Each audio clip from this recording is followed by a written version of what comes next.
বাইরে টিপটিপ বৃষ্টি পড়ছে। কল্যাণ একদৃষ্টে জানালার পাশে দাঁড়িয়ে আছে। দিনের বেলা বৃষ্টি নিয়ে কল্যাণ এর আগে অনেক গল্প লিখেছে, সবকটাই রোমান্টিক গল্প। সে এত সুনাম অর্জন করেছে, তার গল্পের পাঠকের সংখ্যা অজস্র। এখন সেই সব পাঠকরা আবদার করেছে যে একটা ভূতের গল্পের জন্য। পাঠকদের আবদার কিছুতেই ফেলা যায় না। এরাই তো কল্যাণকে নামযশ সবকিছুই এনে দিয়েছে। তাই আজকে সকাল থেকে কল্যাণ ব্যস্ত হয়ে পড়েছে ভূতের গল্পের প্লট খোঁজার জন্য। কল্যাণ মাইতি পেশায় প্রাইমারি স্কুল শিক্ষক, বাবা কাঞ্চন মাইতি অবসরপ্রাপ্ত পুলিশ ইন্সপেক্টর। কল্যাণ এখনো বিয়েটা করেনি, বয়স প্রায় 40 ছুঁই ছুঁই। তাদের বংশে কেউ ভূত বিশ্বাস করতো কিনা তার জানা নেই, তবে বাবা যে একদম বিশ্বাস করতো না এটা সত্যি। বাবার ছত্রছায়ায় মানুষ হওয়ার কারণে তিনিও ভূতে একদম বিশ্বাস করেন না। যেটা নিয়ে তার বিশ্বাস নেই সেই রকম একটা টপিক নিয়ে কি করে যে গল্প লিখবে তা ভেবে পায় না।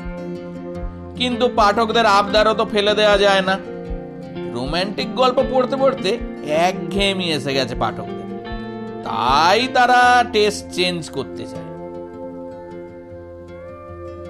কল্যাণ রাত্রে ঘরের জানালা খুলে রাখে, হয়তো কোনো ভূত জানালা দিয়ে উকি ঝুঁকি মারবে আর সে গল্পের প্লট পেয়ে যাবে। কিন্তু ভূত তো দূরের কথা, এই বৃষ্টিতে জানালা দিয়ে ঠান্ডা হাওয়া ঢুকে কল্যাণের সর্দি হয়ে যাচ্ছে। সে জানালা বন্ধ করে অনেকক্ষণ চিন্তা করতে করতে ঘুমিয়ে পড়ে। ঘুমে স্বপ্নের মধ্যে সে ভূত কিছু দেখতে পায় না। সকালে উঠে বিমর্ষ মুখে চায়ের কাপ হাতে নিয়ে ভাবে স্কুল থেকে ফিরে একটু গ্রামের একটা ছোটখাটো লাইব্রেরিতে যাবে। ওখানে তো অনেকেই যায়, কথায় কথায় যদি কোনো ভূতের গল্পের প্লট কিছু পেয়ে যায়। তাছাড়া লাইব্রেরিতে অনেক বইও আছে, সেগুলোও একটু পড়ে দেখতে হবে। সন্ধেবেলায় লাইব্রেরিতে গিয়ে কল্যাণ তো অবাক। তার চেনা জানা কত লোক রোজ লাইব্রেরিতে আড্ডা দিতে আসে, সেটা আজ না এলে কল্যাণ জানতেও পারত না। সবাই কল্যাণের বয়সী, কেউ বিবাহিত, আবার কেউ কল্যাণের মতোই এখনো বিয়ের পিঁড়িতে বসে। কিছু ইয়াং ছেলেও আছে লাইব্রেরিতে আসে, তারা ইয়াং মানে 30-এর মধ্যে। এতদিন পর লাইব্রেরিতে হঠাৎ কল্যাণ কেন এসেছে সেটা কল্যাণ চেপে রাখে না। যদি এই ফাঁকে কেউ যদি একটু কোনো ভূতের গল্পের আইডিয়া দেয়। ইয়াং ছেলেদের মধ্যে রিন্টু নামে একজন বলে, ভূত বলে কি কিছু আছে দাদা? ওসব মানুষের মনের ভুল। তবে আপনি যে জন্য এসেছেন সেই ভূতের গল্পের প্লট পাওয়া এমন কিছু কষ্টসাধ্য ব্যাপার নয়। হতে পারে আমি কোনোদিন আপনাকে ভূতের গল্পের প্লট দিলাম, তারপর আপনি লিখতে পারবেন তো? এই বলেই ছেলেটা হো হো করে হেসে উঠল। একটু রাফ অ্যান্ড টাফ ছেলে, স্পোর্টস বাইক নিয়ে লাইব্রেরিতে আসে, আধ ঘন্টা একটু বই নিয়ে নাড়াচাড়া করে, আর 5 মিনিট সবার সাথে আরো একটু আড্ডা দিয়ে হুস করে চলে যায়। লাইব্রেরিতে অনেকেই রিন্টুকে পছন্দ না করলেও কল্যাণের খুব একটা অপছন্দ হয় না। কথায় কথায় রিন্টুর সঙ্গে একটু বেশি দোস্তি হয়ে গেছে। রিন্টু ও কল্যাণের মধ্যে মাঝে মাঝে ভূতের গল্পের প্লট নিয়ে বেশ আলোচনা হয়। এই তো সেদিন রিন্টু বলে, ধরো কল্যাণ দা, একটা খস খস আওয়াজ, যেন কেউ হেঁটে চলেছে।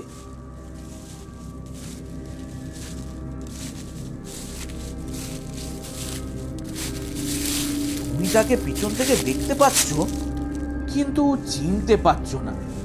তার মাথায় লম্বা চুল, লাল পাড় সাদা শাড়ি। সে আস্তে আস্তে হেঁটে চলেছে। তুমি তাকে ডাকলে, কে কে আপনি? সে কোনো কথাই বলে না। তুমি তাকে আবার পিছন থেকে ডাকলে, সে এবার পিছনে ঘুরে আর তুমি তাকে দেখলে। কল্যাণ বেশ আগ্রহ নিয়ে শুনতে থাকে। রিন্টু মাঝপথে থামিয়ে দিলে কল্যাণ বলে, তারপর তারপর? রিন্টু মুচকি হেসে বলে, এরপর তোমার টান, আমি তো তোমাকে প্লট দিলাম। কল্যাণও হেসে বলে, হ্যাঁ প্লটটা তো বেশ ইন্টারেস্টিং, আর একটু বললে ভালো হতো। মানে বুঝতেই পারছো তো, কোনোদিন ভূতের গল্প তো লিখিনি, আর লিখবো বলে ভাবিও নি। পাঠকদের অনুরোধে ভূতের গল্প লেখার চেষ্টা করছি। রিন্টু আবার বলতে শুরু করলো, তুমি যখন সামনে গেলে দেখলে একটা কম বয়সী মহিলা চোখ দুটো থেকে অনবরত জল পড়ছে। সেই মহিলাটি বলল, আপনি আমার মৃত্যুর বদলা নেবেন। আমাকে আমার বাড়ির লোক গলা টিপে মেরে ফেলেছে। আপনি পুলিশে খবর দিয়ে ওদের ধরিয়ে দিন। তারপর ওই মহিলা হঠাৎ অদৃশ্য হয়ে গেল। রিন্টু থামল।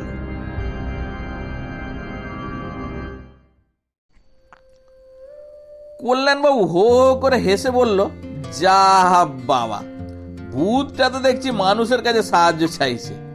এটা কি হলো? ওই তো নিজেই মৃত্যুর প্রতিশোধ নিতে পারত।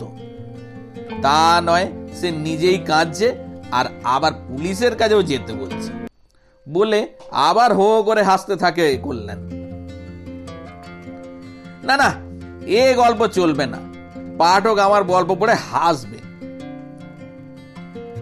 রিন্টু বলল, আরে কল্যাণ দা, আমি তো গল্পের প্লট দিলাম, এরপর গল্পকে তুমি যেদিকে নিয়ে যাবে গল্প সেদিকে যাবে। বলেই রিন্টু তার স্পোর্টস বাইক নিয়ে হুস করে চলে গেল। কল্যাণবাবুও লাইব্রেরি থেকে বাড়িতে ফিরে গল্পটা নিয়ে ভাবতে থাকে। সেভাবে রিন্টুর গল্পের প্রথমটা বেশ ভালো ছিল। তারপর সে ভাবলো, যদি কান্নার বদলে হাসি থাকে আর যদি সে নিজেই প্রতিশোধ নেয় তাহলে গল্পটা জমে যাবে। আমাকে আরো ভাবতে হবে। কল্যাণ নিজেই খাতা পেন নিয়ে বিছানায় বসে শরীরটা এলিয়ে দেয়, কিন্তু শুরুটা তো ঠিকঠাক করতে পারছে না। সে ভাবতে ভাবতে সে ঘুমিয়ে পড়ে। সকালে উঠে কল্যাণ ভাবতে থাকে ভূতের গল্প সে লিখবে না। ভূতের গল্পের একটা ভালো প্লট পেতে পেতেই সবটা ঘুরে গেল। এখনো ভূতের গল্পের কোনো কুল কিনারা পেলাম না। এর থেকে রোমান্টিক গল্প লেখা অনেক ভালো। নিজে বিয়ে না করলেও রোমান্টিক গল্পের সে একজন ভালো লেখক। ভূতের গল্প লেখা মাথা থেকে গেলেও কল্যাণ লাইব্রেরিতে যাওয়ার নেশা ছাড়তে পারছে না। ওই কদিন লাইব্রেরিতে গিয়ে তার বেশ ভালো লেগে গেছে।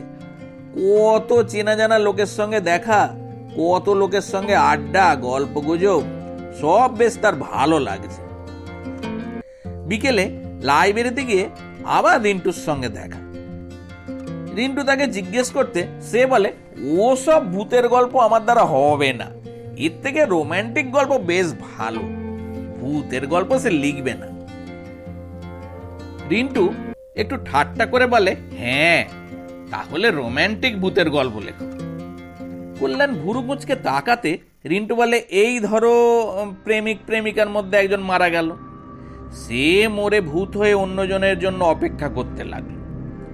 মাঝে মাঝে নাম ধরে ডাকতে লাগলো, তাকে দেখা দিতে লাগলো। একদিন দেখা গেল যে বেঁচে ছিল সেও মরে গেছে। কল্যাণ হেসে বলে, এটাও কেমন যেন, থাক আর প্লট বলতে হবে না, আমি আর ভূতের গল্প লিখব না। তবে লাইব্রেরিতে রোজ আসবো, তোমার সঙ্গে কথা বলতে আমার বেশ ভালোই লাগে। পরদিন লাইব্রেরিতে বাকি সকল এলেও রিন্টু এলো না। বাকি সবাই যে যার মতো গল্পে ব্যস্ত, কেউ গসিপ করছে বা কেউ খবরের কাগজ নিয়ে বসে আছে। কিছু লোক আলোচনা করছে আজকে বিকেলের একটা খবর নিয়ে। আজকে বিকেলে একটা ভয়ঙ্কর অ্যাক্সিডেন্ট হয়েছে, একটা ট্রাকের সঙ্গে একটা মারুতি সুজুকি।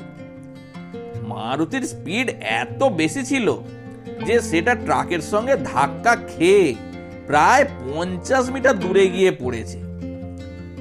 যে চালাচ্ছিল তার বডিটা দলা পাকিয়ে গেছে। পুলিশ পোস্টমর্টমের জন্য লাশ নিয়ে গেছে, গাড়িটাও প্রচন্ডভাবে ক্ষতিগ্রস্ত হয়েছে। পুলিশ বডি নট আইডেন্টিফাইড করে লাশ মর্গে ফেলে রেখেছে। কল্যাণ শুনে বলে, এখনকার ছেলেমেয়েরা স্পিডে ছুটতে চায়, তার জন্য রোজ যে কত অ্যাক্সিডেন্ট হয়, আর তার উপর নেশা পেশা করেছিল কিনা কে জানে।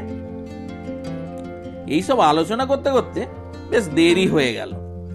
তাড়াতাড়ি করে বাইরে বেরিয়ে সে দেখে রিন্টু তার স্পোর্টস বাইকের ওপর গালে হাত দিয়ে বসে আছে।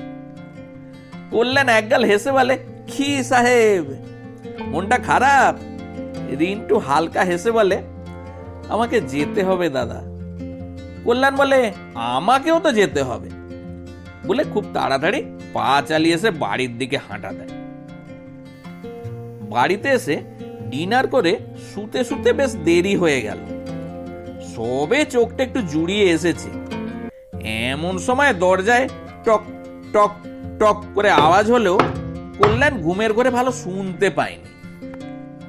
দরজায় আবার আওয়াজ হলো। এবার কল্যাণ শুনতে পেয়ে জিজ্ঞেস করলো, কে কে এত রাত্রে? বাইরে থেকে কোনো উত্তর এলো না। কল্যাণ বিরক্তি ভরা মুখ নিয়ে দরজা খুলল, দেখে বাইরে রিন্টু দাঁড়িয়ে আছে। আরে তুমি? কল্যাণ একটু আশ্চর্য হলো, মুখে প্রকাশ না করে হেসে বলে, এত রাত্রে কি ব্যাপার, এসো ভেতরে এসো। রিন্টুও হাসতে হাসতে ভেতরে ঢোকে। তাহলে কল্যাণ দা, ভূতের গল্প কত দূর? কল্যাণ হেসে বলে, আর বলো না, ভূতের গল্প লেখা সত্যিই খুব কঠিন। রিন্টু হেসে বলে, তুমি কি ভূতে ভয় করো না? মানে ভূতের গল্প শুনে কি তোমার ভয় করে না? কল্যাণ বলে, আজকালকার বাজারে ভূতের থেকে মানুষের কাছেই বেশি ভয়। যাই হোক, বলো এত রাত্রে তুমি কোথা থেকে এলে? মানে আমার বাড়িতে হঠাৎ? রিন্টু বলে, আরে চলে যাচ্ছি, যাবার আগে তোমার সঙ্গে একটু দেখা করতে এলাম, আর তুমি প্রশ্নের পর প্রশ্ন করে চলেছ। আমি এসেছি বলে তুমি ভয় পেয়েছো নাকি দাদা? কল্যাণ একটু লজ্জা পেয়ে গেল। আরে তা নয়, রাত 11টার সময় কেউ তো সেরকম আসে না, তাই। যাই হোক, চলে যাচ্ছ মানে কোথায় যাচ্ছ? রিন্টু গম্ভীর হয়ে বলল, যেখানে সবাই যায় কিন্তু কেউ সহজে যেতে চায় না। কল্যাণ ভুরু কুঁচকে বসে থাকে। রিন্টু হো হো করে হেসে বলে, তুমি বড় বেরসিক। তোমার সাথে লাইব্রেরিতে আলাপ হবার পর আমার বউকে তোমার কথা বলেছিলাম, সে তোমাকে দেখবে বলেছিল, তাই সঙ্গে নিয়ে এলাম। কিন্তু দেখো না, লজ্জা পেয়ে সে বাইরেই দাঁড়িয়ে আছে। কল্যাণ চমকে উঠে বলে, আরে বলো কি, তোমার মিসেস বাইরে দাঁড়িয়ে আছে আর এতক্ষণ তুমি বলনি? যাও ডেকে নিয়ে এসো, দেখি তোমার বউকে কেমন দেখতে। কল্যাণ উঠে দরজা খুলতে দেখে একটা বউ মুখটা নিচু করে দাঁড়িয়ে আছে, তার পরনে লাল রঙের একটা শাড়ি। কল্যাণ তাড়াতাড়ি তাকে ভিতরে ডেকে এনে সোফায় বসায়। বলল, কি ব্যাপার, চোখের নিচে কালি কেন? মুখটাও কেমন যেন পানসে ভাব, কি হয়েছে? সারা রাত জেগে ঝগড়া করেছো নাকি? রিন্টু শুকনো হাসি এসে বলে, আসলে কালকে অ্যাক্সিডেন্টের পর। অ্যাক্সিডেন্ট? কোন অ্যাক্সিডেন্ট? রিন্টু বলে, আজকে লাইব্রেরিতে গিয়ে যে অ্যাক্সিডেন্টের খবর নিয়ে সবাই আলোচনা করছিল, সেইটা। কল্যাণ থতমত খেয়ে বলে, হ্যাঁ কিন্তু। কথাটা শেষ হয় না কল্যাণের। রিন্টু বলে, হ্যাঁ কল্যাণ দা, ওই গাড়িটা আমি চালাচ্ছি। কল্যাণ বড় বড় চোখ করে বলে, মানে? রিন্টু খিলখিল করে হেসে উঠল।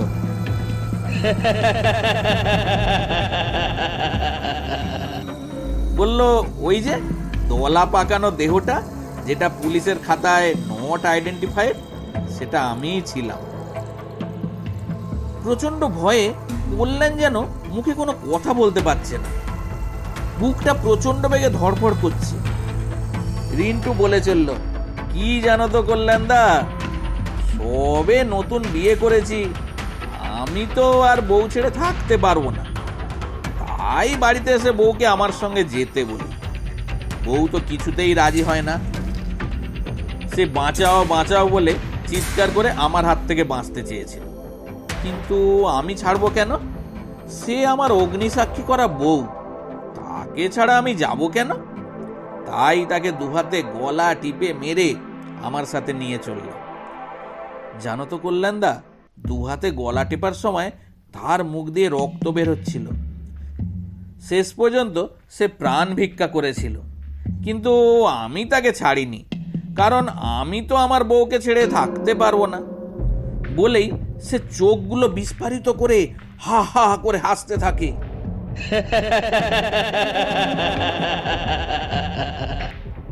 দাঁতগুলো যেন বাইরে বেরিয়ে আসছে, চোখগুলো রক্তবর্ণ। কল্যাণ আতঙ্কে উঠে দাঁড়িয়ে পিছন ফিরে তাকাতেই দেখলো সেই মহিলাও তার দিকে চেয়ে খিলখিল করে হাসছে, আর তার দুগাল দিয়ে সদ্য বের হওয়া তাজা রক্ত ঝরছে।